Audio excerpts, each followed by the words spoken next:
our heart is empty. And wisdom talks about this. So we're going to continue on with chapter 2 of wisdom. This is the wicked, they who said among themselves, thinking not aright, brief and troublous is our lifetime, neither is there any remedy for man's dying, nor is anyone known to have come back from the netherworld.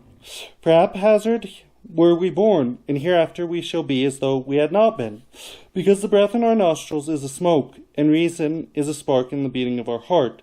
And when this is quenched, our body will be ashes, and our spirit will be poured abroad like unresisting air. Even our name will be forgotten in time, and no one will recall our deeds. So our life will pass away like the traces of a cloud, and will be dispersed like a mist pursued by the sun's rays, overpowered by its heat. For our lifetime is the passing of a shadow, and our dying cannot be deferred, because it is fixed with a seal, and no one returns. Come, therefore, let us enjoy the good things that are real, and use the freshness of creation avidly. Let us have our fill of costly wine and perfumes, and let no springtime blossom pass us by. Let us crown ourselves with rosebuds, ere they wither. Let no meadow be free from our wantonness. Everywhere let us leave tokens of our rejoicing. For this our portion is. This is our lot. Right? So the wicked, what they're seeing is they're seeing this limitation. They think that death just ends everything. So that's why when we're being wicked, we want to rebel against limitations. We want to rebel against God, because we're not trusting in that there's more, that God is the center. We're saying we don't know what comes after. We just have to, death is this limitation, so we just have to use everything that we can around us as much as we can, because we're just going to die and then everything's going to be over. So that's emptiness in our heart that Pope Francis was talking about. That's what's leading. That's why we want to get this greed and buy and consume and all that kind of stuff. And I think it's just so powerful where wisdom said, let no meadow be free from our wantonness. Everywhere let us leave tokens of our rejoicing. What a prophecy that is of our destruction of the environment in today's world. You can just see it going around. There's trash everywhere. We leave pollution everywhere. It's really gross. And that's what happens when we have this emptiness in our hearts, basically when we're acting as if God doesn't exist, when we're practical atheists.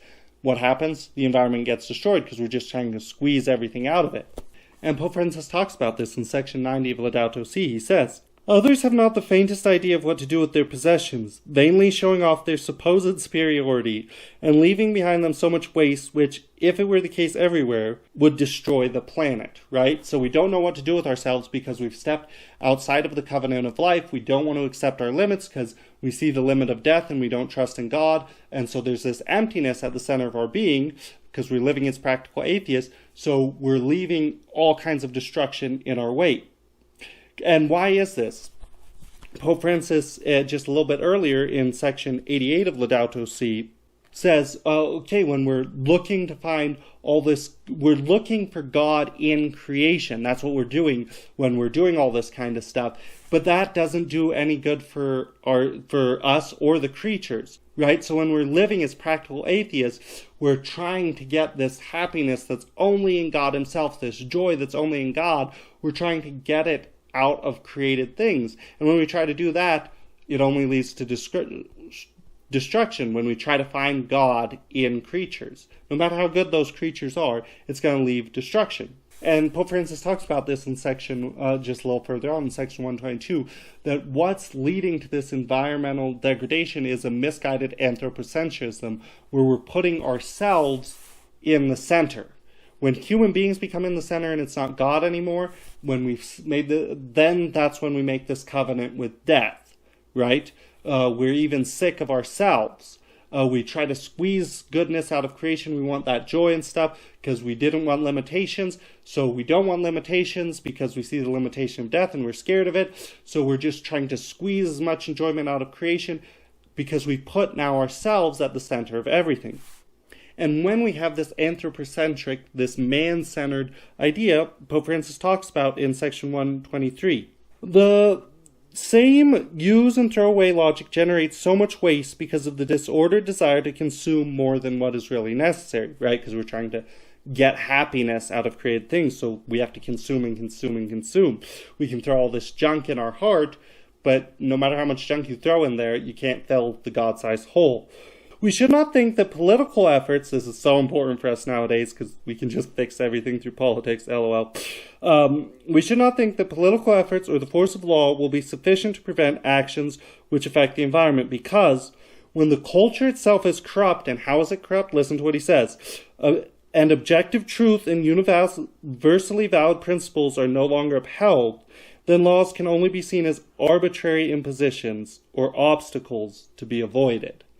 Right? So that's the problem that we're in, is because we've rejected universal truths as a limitation, right? We don't want them anymore. They're a limitation. So we've rejected them.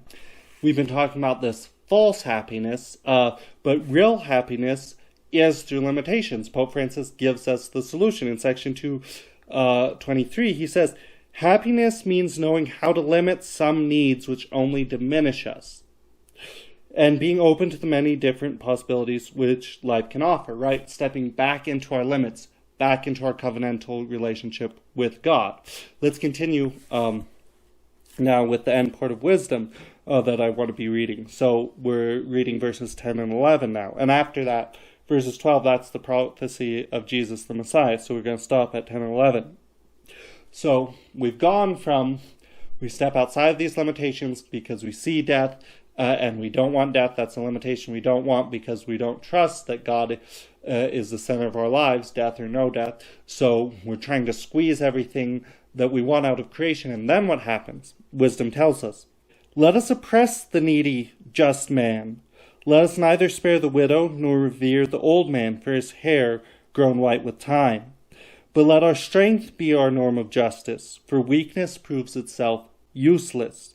So that's when we're doing all this, then we start oppressing our brothers and sisters. That's what we do. And Pope Francis emphasizes this very much in his encyclical.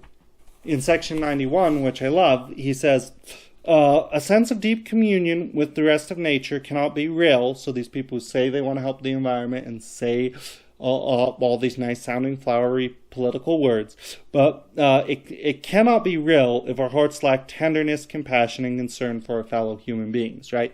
It's fake, a communion with nature, if we're disregarding man. It is clearly inconsistent to combat the trafficking in endangered species while remaining indifferent to human trafficking. And we could talk more about, different movies that came out recently that people were against and stuff. If you're not concerned about human trafficking, you're not concerned about the environment. Unconcerned about the poor, okay, think about that, or undertaking to destroy another human being deemed unwanted. This compromises the very meaning of our struggle for the sake of the environment. And in other places, like in section 120, he talks about these unwanted people, like the unborn. If we say we care about the environment, but we want to dispose of unborn human beings, that's a false. We don't really care about the environment. If we say we care about the environment, but we want to cancel out the differences between man and woman, and he talks about this in section 155, with this kind of gender ideology, then we don't really care. We don't want to be in the limits of nature. We want to step outside again, and we're destroying nature again. And Pope Francis talks about the gender ideology stuff all the time. And so we're trying to protect the environment, and wisdom is prophesying this time of difficulty for the environment. But in the end, what the church is trying to do, he says in section 79, the work of the church not only seeks to remind everyone of the duty to care for nature, yep, that's what we're doing, but at the same time, she must above all protect mankind from self-destruction, because that's what we're trying to do in abstracting ourselves from creation. We're trying to destroy ourselves, and that's what it leads to.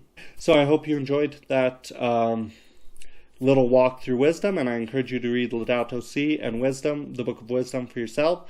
It's very wonderful, and I encourage you to take, even if you don't want to become a supporter, look at our locals page. I post reflections on there all the time that even if you're not a supporter, you can go and look at and hopefully grow in your spiritual life.